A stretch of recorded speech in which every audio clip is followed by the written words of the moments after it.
Hi everyone, welcome and welcome back to our channel R2S news and updates. मेरा नाम हिमलता। और मैं नमदीना। So guys, कैसे हैं आप सब लोग? आई होप कि आप सब बहुत ही अच्छे होंगे।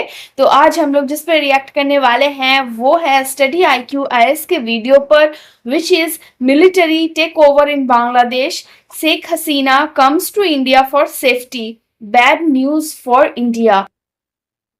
सो गाइस, वीडियो एंड तक देखिएगा। अच्छा लगे लाइक कर देना, शेयर कर देना, सब्सक्राइब कर देना हमारे चैनल को। और जिम वीडियो की लिंक आपको डिस्क्रिप्शन बॉक्स में मिल जाएगी, वो जाकर आप लोग फटाफट चेकआउट कर लो। सो लेट नहीं करते, let's get started. And guys, हमारे और दो रिएक्शन चैनल्स हैं जिसका लिंक आपको डिस्क्रिप्शन बॉक्स में मिल जाएगी, जरूर से आके चेकआउट कर लीजिएगा। चलो स्टार्ट करते हैं। स्टार्ट। नमस्कार, वेलकम टू स्टडी IQ। मैं हूं प्रशांत धवन। नाउ बहुत लंबे समय के प्रोटेस्ट के बाद फाइनली बांग्लादेश में तख्ता पलट हो चुका है।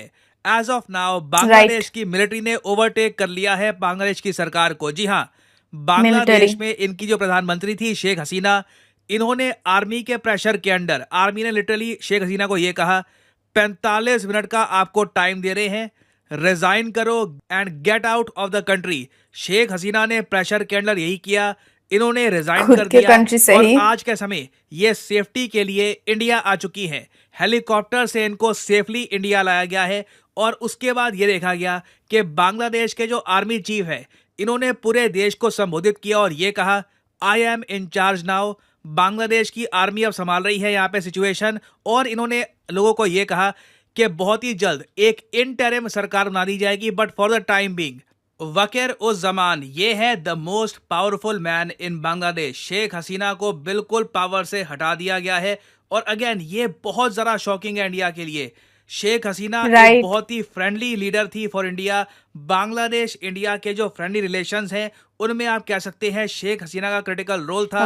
अब देखिए जो ये यहाँ पर आर्मी चीफ पावर में आ चुके हैं, क्या ये एंटी इंडिया होंगे, प्रो इंडिया होंगे, इनका स्टांस क्या तो नहीं होगा ये देखना होगा। बट मैं आपको ये बता दूं, इंडिया के आसपास आप देखो, म्यांमार में तख्ता पलट आर्मी ने कर लिया टेक ओवर, बांग्लादेश में तख्ता पलट, पाकिस्तान में देखिए कहने कोई डेमोक्रेसी है, पाकिस्तानी खुद कहेंगे कि आज के समय इनकी सरकार लिटरली इनकी आर्मी ही चला रही है।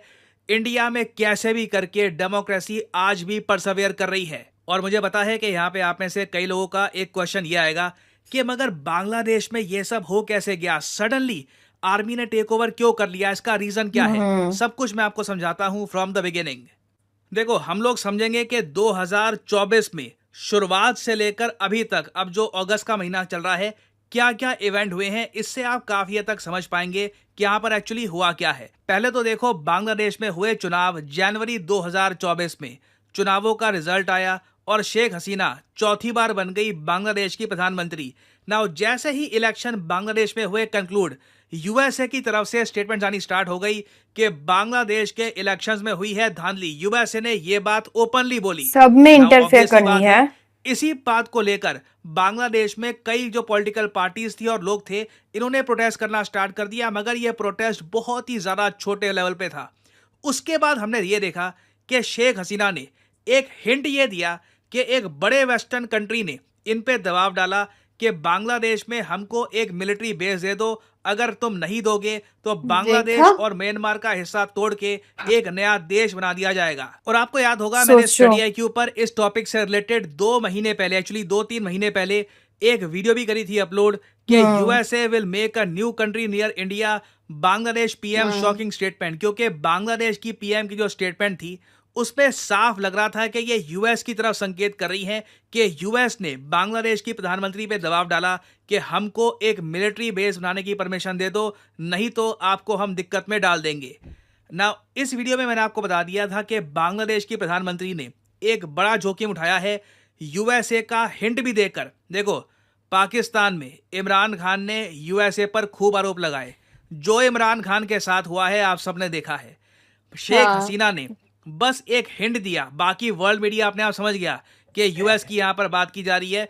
बांग्लादेश के मीडिया ने भी इस पर बहुत लिखा कि क्या यूएस ने दबाव डाला है शेख हसीना पर। यह इशू कुछ समय के लिए न्यूज में रहा और फिर अचानक से हम देखते हैं बांग्लादेश में लार्ज स्केल प्रोटेस्ट होने स्टार्ट हो जाते हैं रिजर्वेशन कोटा सिस्टम को लेकर। क्योंकि 5 जून को बांग्लादेश का एक हाई कोर्ट बहुत ही ज़रा अजीब काम करता है। देखो, बांग्लादेश में ना लंबे समय से एक इशू था आरक्षण का, रिजर्वेशन का। बांग्लादेश हाँ। जैसे आप लोग जानते हैं 1971 में बना था, और जिन लोगों ने बांग्लादेश की फाइट फॉर इंडिपेंडेंस में पार्टिसिपेट किया था, पाकिस्तान के अगेंस्ट जो लोग लड़े थे, उनके रिश्तेदारों को आज भी बांग्लादेश की सरकारी नौकरियों में 30% का कोटा मिलता है ना। बांग्लादेश में इस इशू को लेकर 2018 में प्रोटेस्ट हुए थे, और उस वक्त लग रहा था कि ये इशू काफी हद तक यहीं पे समाप्त हो जाएगा, क्योंकि 2018 में ही ये 30% कोटा खत्म कर दिया गया था। मगर जून 5, 2024 को बांग्लादेश का एक हाई कोर्ट कहता है आप लोग वापस वो जो 30% कोटा है इसको रीइंस्टेट करिए। नाउ इस सब में शेख हसीना का कोई रोल नहीं है। एक हाई कोर्ट ने खुद ही ऑर्डर दे दिया कि वो कोटा वापस लेके आओ। लोग सड़कों पे उतर आए, बहुत सारे बांग्लादेशी स्टूडेंट्स सड़कों पे उतर आए, और मास स्केल पर पूरे बांग्लादेश में प्रोटेस्ट होते हैं, और लोग डिमांड करते हैं कि ये जो 30% कोटा है इसको हटाया जाए। और मैंने इस टॉपिक पर भी वीडियो करी थी अपलोड कि बांग्लादेश में लोग आरक्षण हटाने को प्रोटेस्ट कर रहे हैं, क्योंकि बांग्लादेश में जेन्युइनली आरक्षण बहुत सारा हो गया था। 10% आरक्षण बैकवर्ड डिस्ट्रिक्ट्स के लिए, वुमेन के लिए 10%, बेसिकली मेरिट पे नॉन कोटा जो सीट्स थी ये बस 44% बचती थी ना। ये इशू देखकर जल्दी से बांग्लादेश के सुप्रीम कोर्ट ने कहा कि बहुत सारा प्रोटेस्ट हो रहा है, और बांग्लादेश के सुप्रीम कोर्ट ने मास स्केल पर कोटा हटा दिया, और जो मेरिट बेस्ड यहाँ पे सिस्टम है ये 44% से बढ़कर 97% हो गया। मगर तब भी बांग्लादेश के प्रोटेस्ट नहीं रुकते। इस बार प्रोटेस्टर्स ओपनली डिमांड करते हैं कि शेख हसीना को हटाया जाए, जबकि आप देखो जो ये कोटा है ये वापस रीइंस्टेट करने का काम किया था हाई कोर्ट ने, सुप्रीम कोर्ट ने वापस कोटा हटा दिया। जुडिशरी का कोई यहाँ पर रोल है नहीं पीएम से, बट शेख हसीना को ब्लेम किया गया क्योंकि कई प्रोटेस्टर्स मारे गए थे।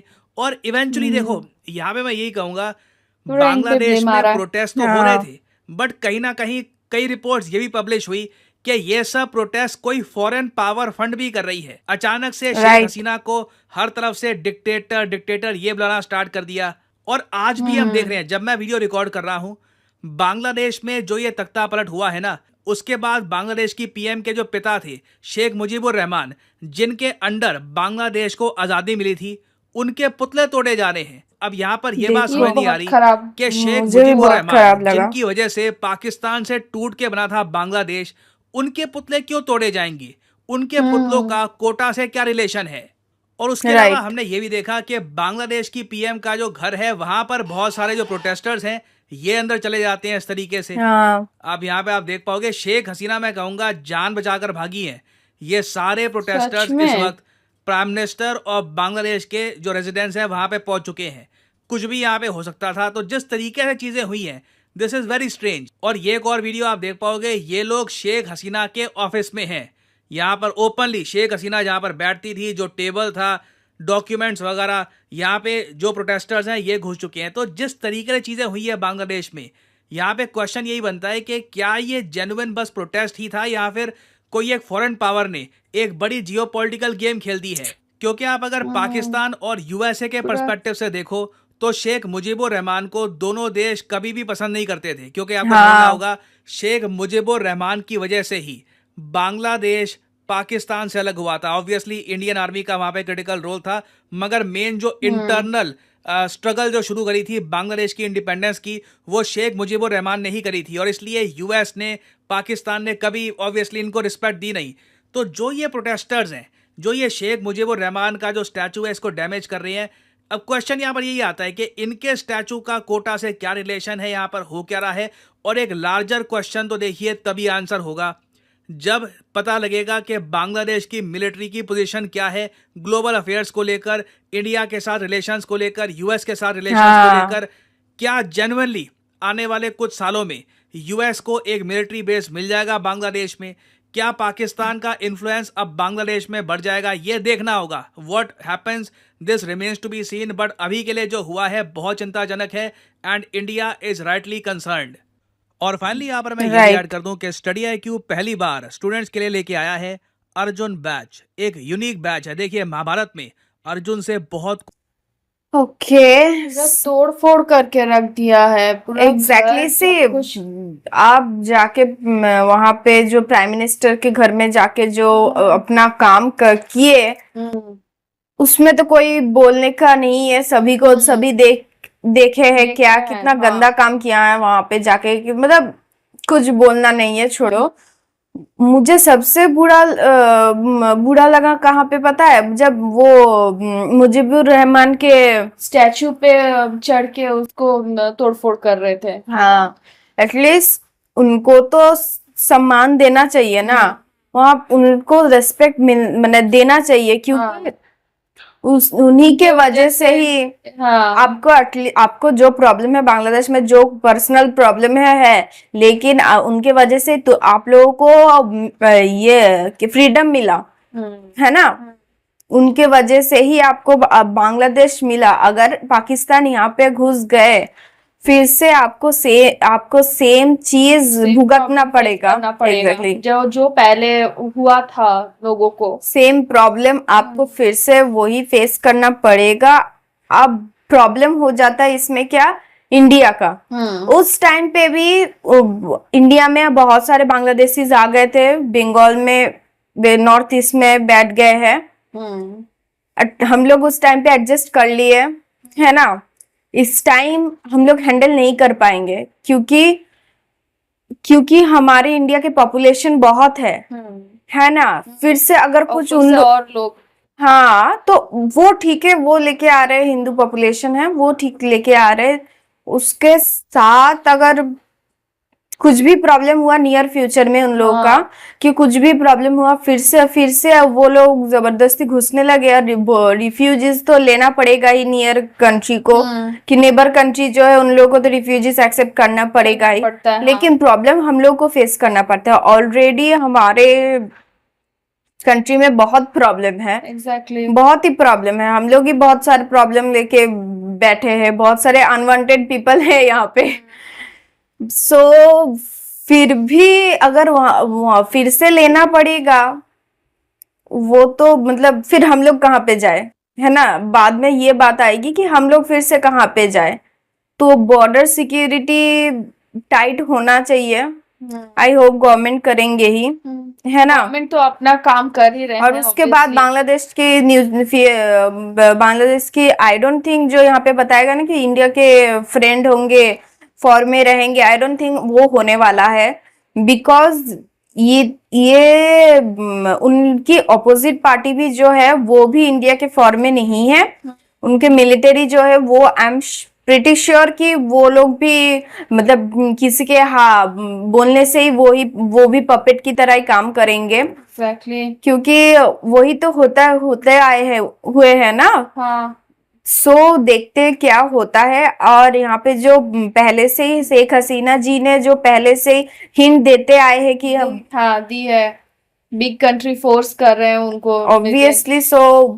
तो वो तो सबको पता ही है, इंफॉर्मेशन हम लोग को तो पहले से मिलती आई है। सो देखते हैं क्या होता है। एंड और एक चीज मुझे बुरा लगा, जो कि वो उनपे ब्लेम आया, बेचारी का कोई दोष ही नहीं है ना। यहाँ पे कोटा सिस्टम के वजह से, मतलब ये तो हाई कोर्ट कोटा एग्जैक्टली उनकी पार्टी ने तो कोटा तो हटा ही दिया था ना, तो हाई कोर्ट के वजह से वो कोटा दोबारा से स्टार्ट किया, और ब्लेम उनपे आ रहा है। तो ये ऐसे ही होता है, लोगों को ज्यादातर कुछ पता नहीं होता है। कि हमारे इंडिया में भी देखो, कुछ लोगों को पता नहीं होता है क्या नहीं है। उसके बाद हम लोग हमेशा गवर्नमेंट के दोष देते हैं, है ना। लेकिन कुछ रोल सुप्रीम कोर्ट का भी होता है, कुछ रोल हाई कोर्ट का भी होता है, कुछ रोल गवर्नमेंट का भी होता है। सो सब कुछ हम लोग गवर्नमेंट पे ही डालते हैं कि गवर्नमेंट ने ही ऐसा किया है, क्यों नहीं वो कुछ काम कर रहे हैं, ऐसे हम लोग बोलते हैं। सो हम लोग को कुछ पता नहीं होता है कि क्या है, किसका रोल है एग्जैक्टली। सो हम लोग किसी को जिसको हम लोग सामने पाते हैं उसके ऊपर ही हम लोग दोष लगा देते हैं। और एक चीज जो कि मुझे ऐसा भी लगता है कि बहुत लोग ऐसे होते हैं कि जिनको कोई आइडिया नहीं होता है, बस थोड़ा सा उनको प्रोवोक कर दो, उसके साथ थोड़ा सा माइंड गेम खेल दो, वो उसी का हो जाता है, उसी पे हो जाता है। एंड बस और कुछ सुनना नहीं ऑब्वियसली आम आदमी तो वही करते हैं ना, कि मतलब कॉमन पीपल का यही होता है कि वो तो वो तो जाके आप सर्च नहीं करेंगे ना। कि अरे यहाँ पे ये हुआ है, लेकिन वो एक्चुअल प्रॉब्लम क्या है, ये है वो है, उसके बाद मैं फिर से इंफॉर्मेशन को फिर से इधर उधर बोलूंगा जो भी है, ऐसा कोई भी नहीं करते हैं। जो बाहर से आके सुन के आते हैं वो घर में डिस्कस होता है, फिर से आप अपने नेबर को बताते कि ये वो ये है ना, ऐसे करके तो बात बाहर जाती है एग्जैक्टली। और बढ़ती है वो बात, वही हुआ है। हाँ, सो चलो देखते हैं आगे क्या होता है, पता नहीं बट क्या इंडिया होने के वाला लिए है। इंडिया के लिए बहुत प्रॉब्लम हो गया है। हो गया है अभी, कुछ तो होगा इन फ्यूचर, जो भी होगा अभी देखते हैं, जो होता है जो भी होता है तो इन्फॉर्मेशन तो हम लोग को मिलेगी। सो गाइज यही था हमारा रिएक्शन, आपको कैसा लगा आप हमें कमेंट में ज़रूर बताइएगा। अगर यहाँ तक वीडियो देखे हैं, thank you so much for watching our video. अच्छा लगा लाइक कर दो, शेयर कर दो, सब्सक्राइब कर दो हमारे चैनल को। ओरिजिनल वीडियो की लिंक आपको डिस्क्रिप्शन बॉक्स में मिल जाएगी, ज़रूर से आके चेकआउट कर लीजिएगा। एंड हमारे और दो रिएक्शन चैनल्स हैं उसको भी जाके चेकआउट कर लीजिएगा। Yes. चलो मिलते हैं नेक्स्ट वीडियो में। बाय।